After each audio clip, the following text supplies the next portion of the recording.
In the previous lecture, we have learnt about uniform specification of paddy, including its schedule of specification.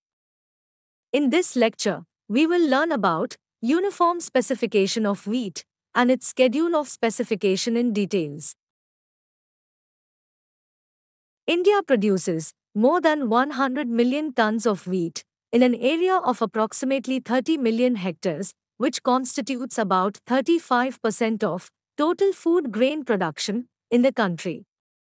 It is the second most important staple food and plays a crucial role in India's food security. FSai, with other supporting state agencies, procure about 33% of total wheat production in the country through minimum support price to support farmers. India is the second largest producer of wheat in the world.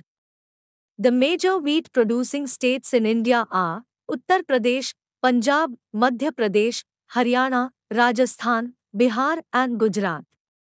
Uttar Pradesh, Punjab and Madhya Pradesh together contribute over 64% of the country's wheat production. In India, several wheat species have been recognized, but very few are of agricultural importance. As per Uniform Specification of Wheat, issued by Government of India, wheat shall be the dried mature grains of either of the 6 wheat species, which are Triticum vulgare, Triticum compactum, Triticum sphaerococcum, Triticum durum, Triticum aestivum, and Triticum dicoccum. Out of these wheat species, the common wheat, Triticum aestivum, also known as bread wheat, is grown in more than 90% of the total wheat area, while Triticum durum, which is also known as pasta wheat, is grown in some parts of central India, which constitute less than 10% of total area.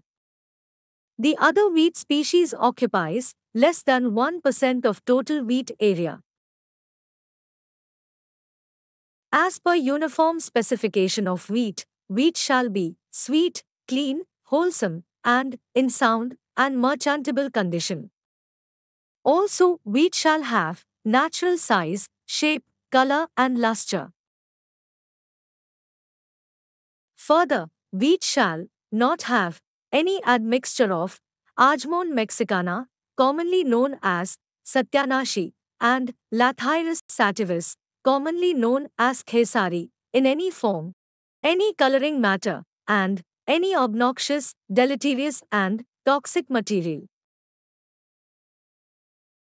Also, wheat shall be free from obnoxious smell, discoloration, admixture of deleterious substances, including toxic wheat seeds, and all other impurities, except to the extent indicated in the schedule. Further, wheat shall also conform to Food Safety and Standards Act and rules, formerly known as PFA. As per Schedule of Specification for Wheat, the refraction, foreign matter shall not exceed 0.75%. The refraction, other food grains, shall not exceed 2.0%. Further, the damaged food grains shall not exceed 2.0%, while slightly damaged food grains shall not exceed 4.0%. The refraction, shriveled and broken grains together, shall not exceed 6.0%. The moisture content of wheat shall not exceed 12.0%. The percentage of weevilled grain shall not exceed 1.0%. There are few additional conditions in respect of foreign matter, damaged grains, moisture content, and weevilled grain.